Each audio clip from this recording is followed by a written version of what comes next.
Il semblerait que la monarchie prenne une direction légèrement différente. Je crois pouvoir affirmer sans risque de me tromper que le changement figure à mon programme. Un changement positif. Les portes du palais s'ouvrirent et la foule entière retint son souffle. Pas un sourire, pas une hésitation. Le prince William s'avança avec l'autorité froide d'un homme qui n'attendait plus la permission de régner. Derrière lui, des murmures parcoururent la salle tandis que la famille de la reine Camilla restait figée. Leurs expressions passèrent de la confiance à l'incrédulité en quelques secondes. Les flashs crépitaient, mais William ne détourna pas le regard. Était-ce le moment où la monarchie a discrètement marqué un tournant dans l'histoire? Nous souhaitons maintenant connaître votre avis. Pensez-vous que la première apparition de William en tant que roi était un message adressé à toute la famille royale? Oui ou non? Partagez vos réflexions dans les commentaires. Et si vous appréciez les histoires royales captivantes, empreintes de tensions et de rebondissements, abonnez-vous! Le tournant à Buckingham Palace, l'apparition qui a tout changé. Le prince William est apparu sous un jour nouveau pour la famille royale. Loin de toute rigidité officielle, le futur roi paraissait presque ordinaire, plaisantant, sirotant du cidre et conduisant même un scooter avec une aisance inattendue. Pourtant, lorsque le devoir l'appelait à Buckingham Palace, cette aisance se muait en précision. Il s'avançait, ignorait les photographes comptables qui l'attendaient et prenait sa place sans hésiter. Dans les couloirs du palais, les courtisans de longue date décrivaient l'atmosphère comme maîtrisée, tendue et indéniablement délibérée, comme si chaque mouvement avait été minutieusement calculé. Un initié de haut rang fit remarquer plus tard que l'Assemblée avait immédiatement compris qu'il ne s'agissait pas d'une continuation du règne du roi Charles, mais d'une réorientation discrète. De l'autre côté de la salle, la famille Parker Bowles, Tom, Laura et leurs plus jeunes petits-enfants observaient en silence l'incertitude qui planait sur les privilèges habituels. La chaleur autrefois manifestée par Charles semblait désormais fragile, car l'accès et les invitations n'étaient plus acquis sous l'approche plus ferme de William. Les observateurs ont résumé l'instant en un seul mot: muet, non pas sous le choc, mais avec la douce prise de conscience que le sol se dérobait sous leurs pieds. Personne ne l'a dit à voix haute. Pourtant, tous les présents ont ressenti ce changement de pouvoir, comme si Buckingham Palace lui-même s'était discrètement réorienté autour d'un nouveau centre de gravité. Même l'équilibre si soigneusement maintenu entre tradition et transition semblait vaciller, laissant planer le doute sur ce que serait réellement l'ère à venir sous le règne de Guillaume. Pour les observateurs attentifs, chaque geste était lourd de sens, de l'absence de pose cérémonielle à la distance tacite qu'il maintenait avec les visages familiers présents. Rien, dans cet instant, ne semblait fortuit. Même son attitude décontractée plus tôt dans la journée contrastait fortement avec la fermeté dont il faisait preuve à l'intérieur du palais. À la fin de la réunion, la confusion avait disparu, laissant place à une clarté absolue quant à la direction à prendre. Chacun comprenait que l'influence au sein du palais entrait dans une nouvelle phase, marquée par la retenue, le calcul et une autorité incontestable. Le silence avait remplacé les spéculations dans tous les recoins de Buckingham Palace, ne laissant aucun doute sur ce qui venait de se mettre en place à huis clos. La famille Parker Bowles prit soudain conscience de la fragilité de sa position après la première apparition de William en tant que monarque, qui les laissa sous le choc. Mais qu'est-ce qui a changé à cet instant précis? Et comment l'influence discrète de Camilla, exercée au fil des années, a-t-elle commencé à ébranler les privilèges autrefois considérés comme acquis au sein du cercle des Windsor? Tentons de le découvrir. Le silence qui suit le passage de la couronne, la famille Parker BS, réalise l'ampleur de sa perte. Quelques secondes après le passage de William devant eux lors de sa première apparition publique en tant que monarque, un choc silencieux s'abattit sur la pièce. Tout ce dont ils avaient bénéficié sous le règne du roi Charles n'avait jamais été garantie par la tradition, mais accordée uniquement par son choix personnel. Pendant des années, Camilla a discrètement façonné la place de sa famille au sein du cercle royal, ouvrant des portes à Tom, Laura et même aux petits-enfants lors de réceptions privées. Tom, critique gastronomique réputé, avait participé à des événements officiels, tandis que Laura était parfois aperçue lors de réunions royales privées, offrant ainsi à la famille un accès informel et rare. Pendant des mois, une source royale de haut rang a averti que, lorsque Catherine deviendrait reine, Camilla serait de fait à sa merci. Une affirmation d'abord qualifiée de simple rumeur. Des proches de Camilla affirment qu'elle a été profondément bouleversée lorsque le roi Charles a accepté d'accorder davantage d'autorité à William, une décision qui l'a anéanti et prise au dépourvu. Lorsque William est passé devant eux sans les saluer, le silence qui a suivi a rapidement fait place à une réflexion critique, tandis qu'ils commençaient à réévaluer tous les liens qui leur restaient. En quelques heures, des appels privés furent passés, suivis de conversations urgentes, et une panique sourde s'installa, tandis qu'ils tentaient de comprendre ce qui restait encore à leur portée. Lorsque William acheva son premier discours, la famille comprit que, sous son règne, elle n'était plus au centre de l'attention, mais reléguée au second plan dans un ordre royal en pleine mutation. Aucun chemin clair ne permettait de restaurer ce qui avait été perdu, et chaque certitude bâtie au fil des décennies semblait désormais fragile et incertaine face à cette nouvelle réalité.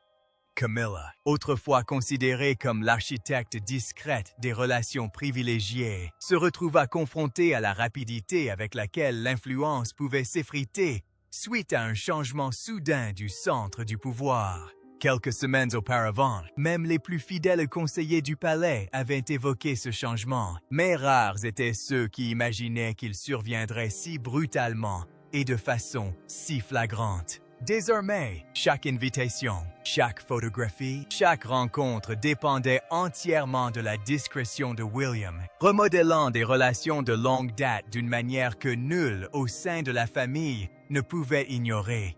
Ce qui semblait immuable s'est mué en incertitude, et le silence qui s'en est suivi pèse plus lourd que n'importe quel mot prononcé. L'annonce du cancer du roi Charles, début 2024, a discrètement bouleversé l'équilibre des pouvoirs à Buckingham Palace, plaçant le prince William au cœur de responsabilités grandissantes. Mais comment ce changement soudain a-t-il remodelé la structure interne de la monarchie et que s'est-il réellement passé lorsque William a commencé à assumer les rôles que son père ne pouvait plus tenir, révélant les détails surprenants?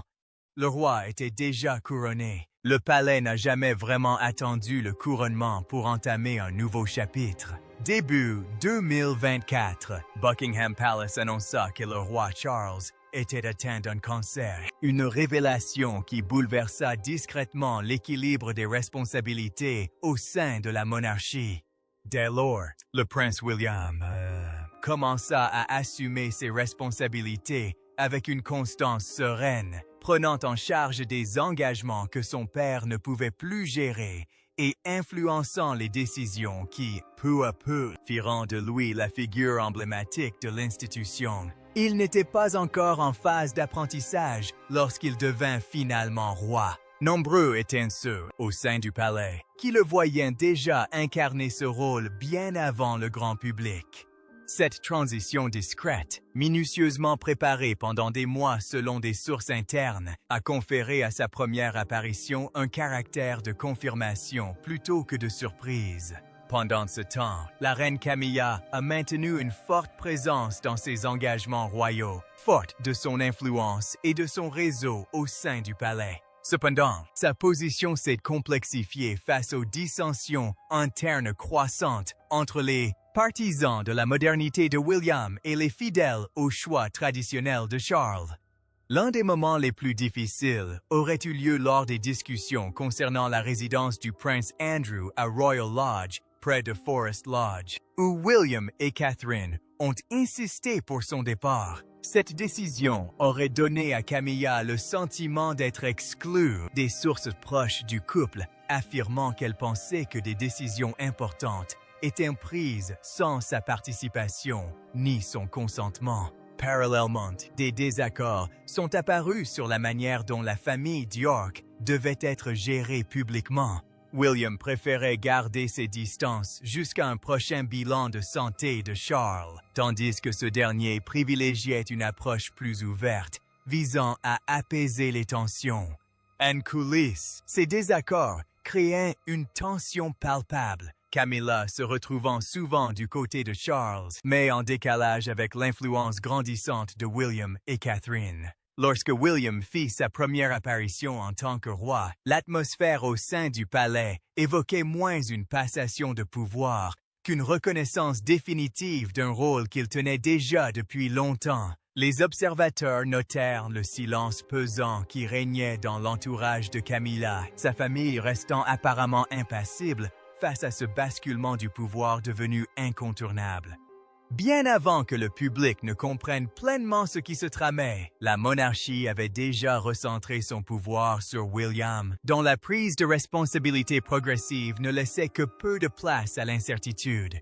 Ces transferts d'autorité graduels, façonnés par la maladie, le contexte et une planification minutieuse, a également exacerbé les frustrations au sein de la famille royale, notamment pour Camilla, dont l'influence était de plus en plus contestée. Ce qui semblait être une transition n'était en réalité que la confirmation d'un pouvoir déjà établi, fragilisant les anciennes alliances et consolidant la nouvelle autorité sous le règne discret mais incontestable de William. L'institution a ainsi progressé sans hésitation et les doutes se sont dissipés. Une lutte d'influence sournoise se développe depuis des années entre Catherine, princesse de Galles, et la reine Camilla, dissimulée derrière des sourires royaux soigneusement entretenus. Mais que cache réellement cette tension grandissante? Et comment l'ascension de William a-t-elle commencé à redessiner l'équilibre des pouvoirs au sein du palais de Buckingham d'une manière que personne n'admet ouvertement? Levant le voile sur les détails, couronne changeante et rivalité silencieuse. La rivalité entre Catherine, princesse de Galles, et la reine Camilla s'est enracinée au point que le palais ne peut plus l'apaiser. Derrière les sourires soigneusement affichés à Buckingham Palace, une lutte d'influence discrète se joue depuis des années, façonnée par l'image, le timing et le cérémonial. L'accession au trône de William est étroitement liée à l'autorité grandissante de Catherine, tandis que la position de Camilla semble de plus en plus menacée par cette même évolution. Dans les couloirs du palais, les conseillers décrivent une relation où la distance est savamment orchestrée, les emplois du temps étant discrètement adaptés pour éviter tout contact superflu.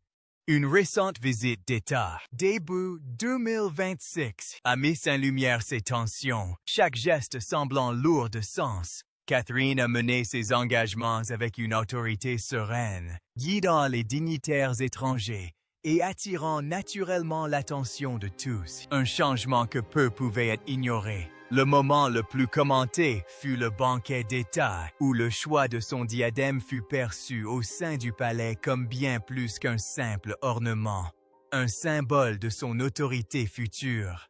Selon des sources internes, Camilla a réagi avec une frustration manifeste, percevant un message implicite concernant sa succession et le calendrier. S'en est suivi une semaine de communication glaciale entre les foyers, où même les échanges les plus courants étaient redirigés par les voies hiérarchiques internes. Les apparitions publiques communes ont été discrètement réorganisées et la coordination entre les équipes est devenue minimale, témoignant d'un fossé grandissant. Un conseiller de haut rang a décrit l'atmosphère comme la plus tendue depuis des années, soulignant que Catherine ne ressentait plus le besoin d'apaiser les tensions comme auparavant. Au cœur de cette division se cache non pas une simple antipathie, mais une lutte d'influence au sein d'une famille royale de plus en plus restreinte, où la perception compte autant que le devoir. Des sources proches de Catherine laissent entendre qu'elle estime que Camilla doit se retirer des frictions publiques. D'autant plus que William aurait cessé d'intervenir dans leurs différends, laissant ainsi l'équilibre des pouvoirs se modifier discrètement en temps réel. Les observateurs notent que derrière les tensions apparentes se cache une lutte d'image, d'héritage et de définition de la monarchie aux yeux du public et de l'histoire. Chaque apparition publique revêt désormais une importance capitale, tant au sein de la famille royale qu'à l'extérieur, et les deux camps observent attentivement. Une couronne d'un genre nouveau se dessine à mesure que William se rapproche du trône, porteur d'une vision audacieuse d'une monarchie moderne. Mais quel changement prépare-t-il réellement en coulisses? Comment sa volonté de concilier tradition et ouverture pourrait-elle remodeler l'avenir de l'institution royale d'une manière inattendue? Découvrons les détails fascinants. Une nouvelle couronne, une nouvelle direction. Une couronne d'un genre nouveau se dessine à mesure que William se rapproche du trône, animé par un projet clair de moderniser la monarchie. Il a affirmé ne pas craindre le changement, mais bien l'accompagner avec soin pour le bien de tous. Dans une interview accordée en Afrique du Sud en début d'année, il a expliqué que la tradition conserve son importance, mais qu'il est nécessaire de l'examiner afin de déterminer ce qui demeure pertinent aujourd'hui. Il a évoqué une monarchie plus ouverte et plus proche du peuple, loin de l'image d'une monarchie distante et cérémonieuse. Selon Rebecca English, journaliste spécialisée dans la famille royale et publiée dans le Daily Mail, il préparait une structure royale simplifiée, avec moins de fastes et de formalités. Cela impliquerait des cérémonies plus courtes, moins d'opulence et un réexamen attentif des pratiques établies, comme les mandats royaux et l'organisation de la maison royale. Il souhaite également des engagements publics moins nombreux mais plus significatifs, délaissant les apparitions symboliques pour un travail à l'impact plus profond. Une source proche du palais décrit William comme stratégique et rigoureux, privilégiant les résultats au sentiment. Cette approche suscite des inquiétudes dans certains cercles proches de Camilla, conscient que ces décisions pourraient redéfinir l'influence actuelle au sein de la famille royale. Il est réputé ferme dans ses orientations et difficilement influençable une fois qu'il s'est engagé dans une voie. Des rapports antérieurs évoquent également des projets de simplification de l'attribution des mandats royaux et de réduction du nombre d'engagements de routine. Dans l'ensemble, cette vision esquisse l'idée d'une monarchie plus petite et plus moderne, conçue pour s'adapter à un monde en mutation. L'entourage de Camilla suivrait la situation de près, conscient que de tels changements pourraient redéfinir les attentes profondément ancrée au cœur même de la vie royale. Bien que la transition soit encore en cours, elle annonce un avenir où la tradition n'est pas abandonnée mais repensée avec soin, conciliant le respect de l'histoire et une attention accrue portée à l'utilité, à l'efficacité et à l'intérêt public. Ceci prépare le terrain pour un règne qui pourrait s'avérer très différent de ceux qui l'ont précédé à travers les générations et les institutions du Royaume-Uni. La crise Andrew a révélé bien plus qu'un simple scandale. Cela annonçait un changement profond dans la manière dont le prince William se prépare à redéfinir l'autorité royale avant même de devenir roi. Mais qu'est-ce qui a motivé cette approche intransigeante et comment a-t-elle redéfini l'équilibre entre devoirs, famille et tradition au sein du palais? Découvrons-le. Andrew Crisis. Nouvelle autorité de la couronne. La crise d'Andrew n'était que le début. Elle a constitué le signal le plus clair à ce jour de la manière dont le prince William entend remodeler le pouvoir royal avant même son accession officielle au trône. Ce qui s'est dégagé, ce n'est pas l'hésitation, mais un style ferme qui place la survie de l'institution au-dessus des sentiments, des traditions ou du confort familial. Au sein du palais, il est vite apparu qu'un nouveau type de leadership se dessinait. Un leadership que beaucoup ont trouvé d'une intransigeance inattendue, bien avant que toute apparition publique ne le confirme. Le tournant s'est produit lors des discussions concernant le prince Andrew et son rôle au sein de la famille royale. Selon certaines sources, Guillaume aurait insisté pour se retirer complètement de ses fonctions publiques, affirmant que toute autre mesure nuirait à la crédibilité de la monarchie. Alors que le roi Charles III était réputé pour sa prudence et sa loyauté personnelle, la position de Guillaume était plus intransigeante, plus stratégique et bien moins conciliante. Au moment où les débats s'intensifièrent autour des questions de résidence liées aux pavillons royaux, les divisions et les approches au sein de la famille royale devinrent de plus en plus difficiles à ignorer. Certains observateurs du palais ont interprété la position de William comme un changement subtil dans les rapports de force internes, voire comme une remise en cause discrète de l'influence établie et des structures décisionnelles traditionnelles. D'autres y ont vu une correction nécessaire après des années d'évitement de décisions sensibles et complexes exigeant des prises fermes. Les tensions dépassaient le seul cas d'Andrew.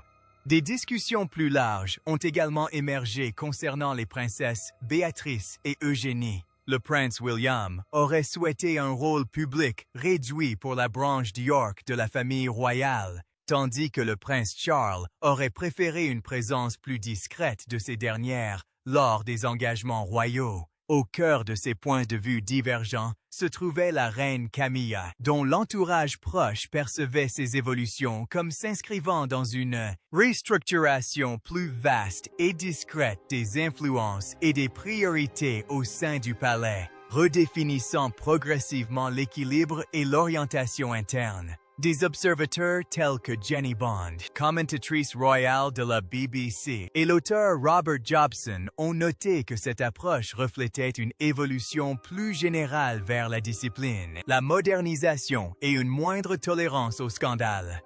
On a souvent fait la comparaison avec la fin du règne de la reine Élisabeth II en 2022, même si elle aussi avait su allier fermeté et retenue. Il en résulte une monarchie qui tend vers une efficacité plus froide. La première grande épreuve pour William a eu un impact bien plus important que la simple résolution d'une crise.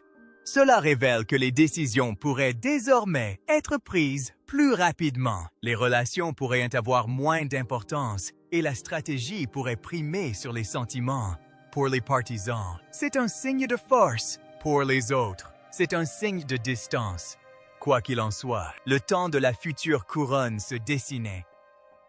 Déjà, le débat autour de la nouvelle monarchie ne porte plus seulement sur la couronne elle-même, mais aussi sur l'influence discrète de Catherine, princesse de Galles, qui œuvre en coulisses. Mais jusqu'où va réellement son rôle dans la transition du roi William?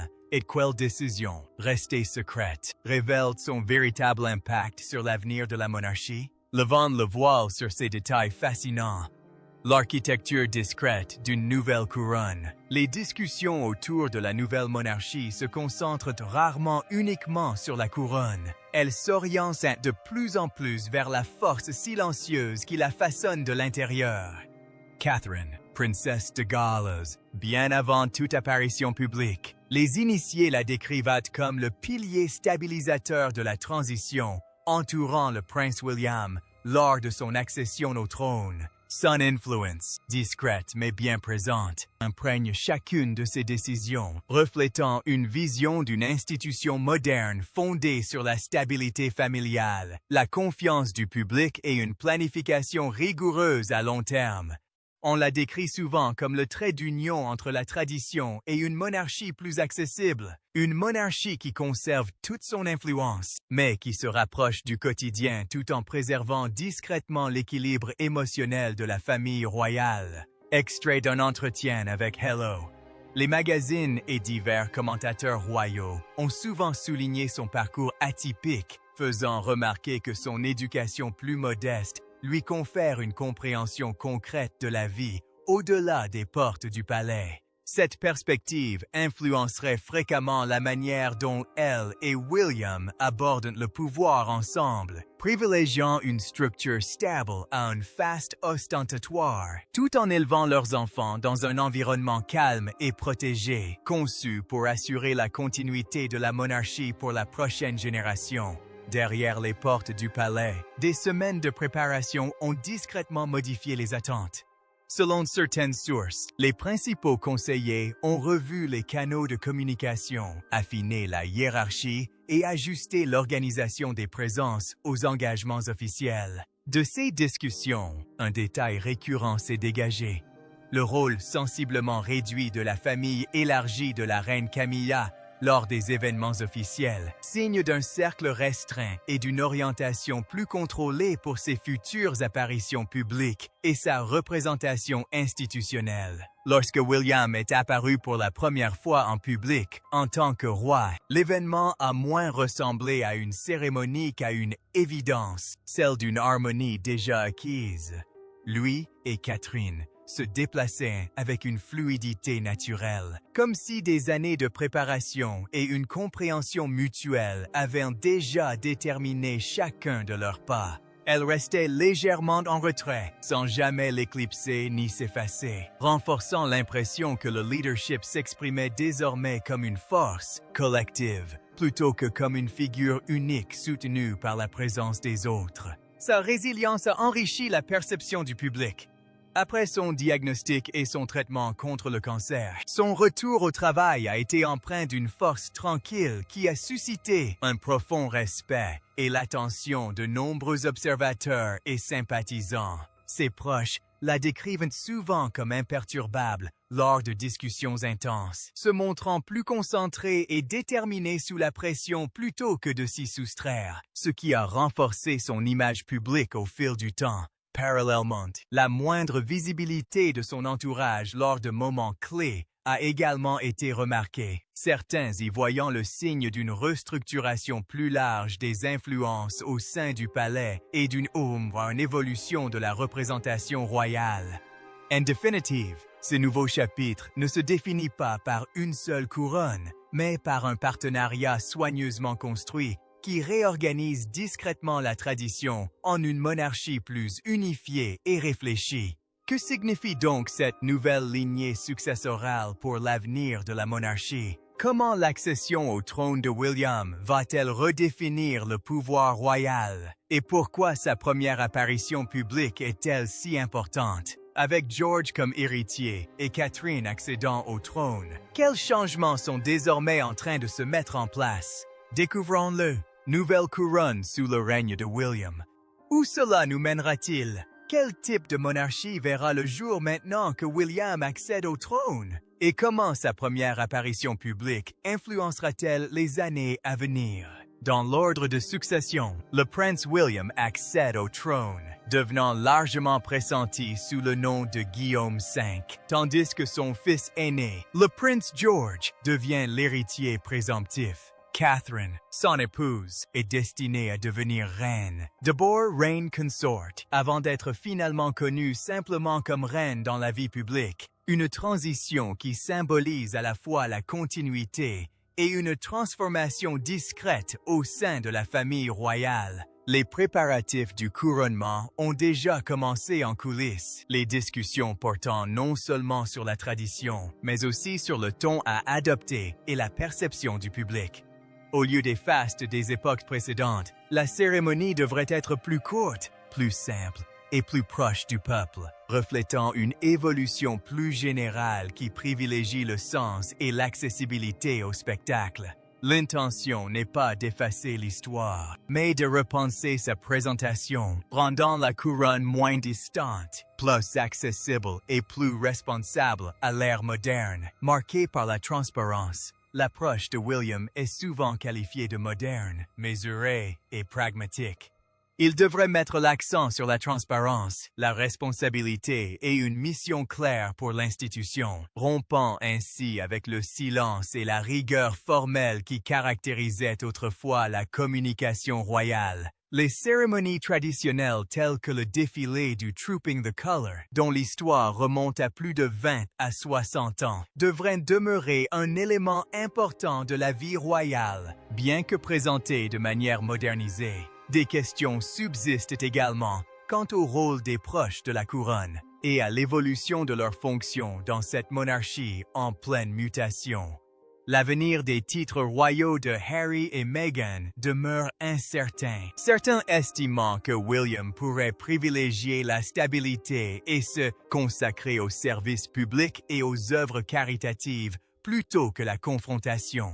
Parallèlement, la place de la reine Camilla au sein de cette structure en pleine évolution reste floue, d'autant plus que les attentes passées et les demandes privées du roi Charles sont mises en balance avec les priorités institutionnelles. À Londres et ailleurs, les attentes grandissent autour d'un règne qui promet continuité et changement, où les traditions perdurent tout en étant soigneusement réinterprétées pour une nouvelle génération. Les observateurs notent que ce moment pourrait discrètement redéfinir la perception de la monarchie en trouvant un équilibre entre des voix, confiance du public et une image plus accessible aux citoyens, tout en préservant la dignité de la couronne. Le changement est devenu. Un silence pesant s'est abattu sur la famille de Camilla. Non pas la confusion, mais le poids d'un nouvel ordre royal qui se formait sous leurs yeux. Mais qu'est-ce qui a véritablement bouleversé leur place au sein du palais? Et comment le règne du roi Guillaume a-t-il transformé des liens de longue date, empreintes de chaleur et de loyauté, en un système de pouvoir plus strict, plus rapide et plus calculé? Voyons cela, la discrète réinitialisation du pouvoir au palais. Dès que le monde a compris que tout avait changé, le silence s'est abattu sur la famille élargie de Camilla. Non pas de la confusion, mais la prise de conscience d'un nouvel ordre qui se dessinait. Il fréquentait, depuis longtemps, le cercle royal, assistant aux cérémonies à Londres et à Windsor, des mariages aux funérailles, tissant des liens discrets avec les personnalités du palais qui prenaient les décisions à huis clos. Cette familiarité paraissait désormais fragile, car le nouveau règne du roi Guillaume faisait basculer l'influence de la chaleur et de la loyauté vers la structure, la rapidité et une mission institutionnelle clairement définie.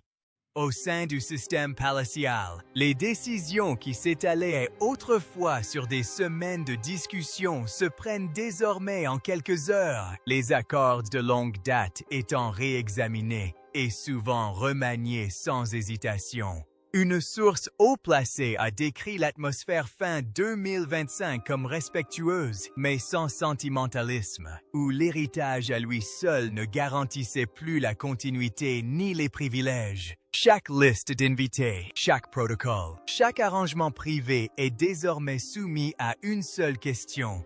Sert-il encore la monarchie que William façonne? Ce changement a également modifié le ton des conversations au sein du palais, où la prudence remplace les certitudes et où chaque relation est discrètement réévaluée à la lumière des priorités futures définies par le nouveau règne. Les observateurs estiment que cette transition marque une redéfinition plus discrète mais décisive de l'influence royale qui se met en place progressivement. Pour la famille de Camilla, dont la position s'est construite grâce à sa proximité avec Charles et à des décennies d'influence indirecte, cette adaptation est particulièrement brutale et source d'incertitude. Ce qui reposait autrefois sur la confiance, la chaleur humaine et la mémoire collective est désormais confronté à un système qui privilégie les résultats concrets à la familiarité innée. Alors même que Clarence House poursuit ses activités habituelles, la présence de Camilla aux côtés du nouveau roi lors des grands événements s'est considérablement estompée, sans explication publique. Début mai 2026. Dans les cercles privés où son conseil avait jadis une grande influence, les discussions se déroulent désormais sans sa participation, menées avec précaution à huis clos et loin de toute influence habituelle. Ce changement n'est pas perçu comme un conflit, mais comme une réorientation. Une monarchie se redéfinissant par l'efficacité, la discipline et une conception différente de la loyauté et de la contribution. Dès les premiers mois de 2026, cette transformation s'était ancrée dans la pratique quotidienne plutôt que d'être annoncée, modifiant la circulation du pouvoir et la signification du silence au sein du palais. Ce qui était autrefois considéré comme immuable dépend désormais de son utilité pour une couronne moderne, contraignant les anciens réseaux à s'adapter discrètement, à se retirer ou à redéfinir leur place dans une monarchie qui ne se tourne plus vers le passé, mais uniquement vers l'avenir. Alors, que pensez-vous de la première apparition de William en tant que roi qui a stupéfié le monde et laissé la famille de Camilla sans voix? Qu'est-ce qui a provoqué un tel choc? Nous aimerions connaître votre avis. N'oubliez pas de liker et de vous abonner.